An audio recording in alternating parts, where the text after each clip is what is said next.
Ces quelques milliers de mortiférés qui tournent en rond dans la calebasse du Nil. Et ce qui est à moi aussi, l'archipel, arqué comme le désir, inquiet de se nier. On dirait une anxiété maternelle pour protéger la ténuité plus délicate qui sépare l'une de l'autre Amérique. Et ses flancs, qui secrètent pour l'Europe la bonne liqueur d'un Gulf Stream. Et l'un des deux versants d'incandescence, entre quoi l'équateur funambule vers l'Afrique. Et mon île, non clôture, sa claire audace debout à l'arrière de cette Polynésie, devant elle, la Guadeloupe, fondue en deux de sa raie dorsale et de même misère que nous, Haïti, où la négritude se mit debout pour la première fois et dit qu'elle croyait en son humanité. Et la comique petite queue de la Floride, où d'un nègre s'achève la strangulation. Et l'Afrique, gigantesquement chenillant jusqu'aux pieds hispaniques de l'Europe, sa nudité où la mort fauche à larges andins. Et je me dis, Bordeaux, et Nantes, et Liverpool, et New York, et San Francisco, pas un bout de ce monde qui ne porte mon empreinte digitale, et mon calcanéum sur le dos des gratte-ciel, et ma crasse dans le scintillement des gemmes. Qui peut se vanter d'avoir mieux que moi Virginie, Tennessee, Géorgie, Alabama?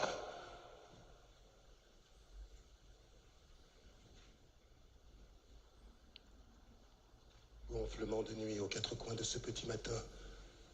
Soubresaut de mort figée. Destin, la splendeur de ce sang n'éclatera à tel point.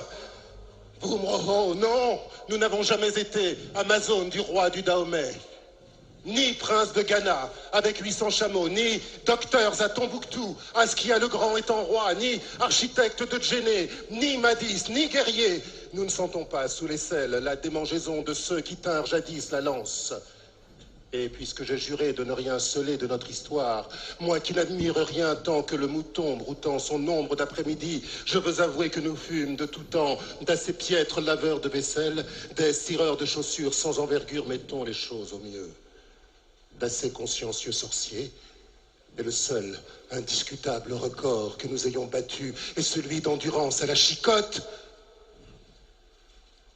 Et ce pays cria pendant des siècles que nous sommes des bêtes brutes, que les pulsations de l'humanité s'arrêtent aux portes de la nègrerie, que nous sommes un fumier ambulant, hideusement prometteur de cannes tendres et de coton soyeux. Et l'on nous marquait au fer rouge, et nous dormions dans nos excréments, et l'on nous vendait sur les places, et l'aune de drap anglais, et la viande salée d'Irlande coûtait moins cher que nous. Et ce pays était calme, tranquille, disant que l'Esprit de Dieu était dans ses actes. Nous, vomissures de négriers, nous, véneries de calebardes, quoi? Se boucher les oreilles? Nous, saoulés, à crever, de roulis, de risées, de brumes humées, pardon, tourbillon, partenaire. J'entends de la cale monter les malédictions enchaînées, les hoquettements des mourants, le bruit d'un qu'on jette à la mer, les abois d'une femme en gésine, des raclements d'ongles cherchant des gorges, des ricanements de fouet, des farfouillis de vermine parmi des lassitudes. Rien ne put nous insurger jamais vers quelque noble aventure désespérée. Ainsi soit-il, c'était écrit dans la forme de leur bassin. Ceux qui n'ont inventé ni la poudre ni la boussole, ceux qui n'ont jamais su dompter la vapeur ni l'électricité, ceux qui n'ont exploré ni les mers ni le ciel, mais ceux sans qui la terre ne serait pas la terre. Gibbosité d'autant plus bienfaisante que la terre déserte davantage la terre. Silo où se préserve et mûrit ce que la terre a de plus terre. Ma négritude n'est pas une pierre, sa surdité ruée contre la clameur du jour. Ma négritude n'est pas une taie d'eau morte sur l'œil mort de la terre. Ma négritude n'est ni une tour, ni une cathédrale. Elle plonge dans la chair rouge du sol. Elle plonge dans la chair ardente du ciel. Elle troue l'accablement opaque de sa droite patience. Et ya pour le calcédrat royal. Et ya pour ceux qui n'ont jamais rien inventé, pour ceux qui n'ont jamais rien exploré, pour ceux qui n'ont jamais rien dompté.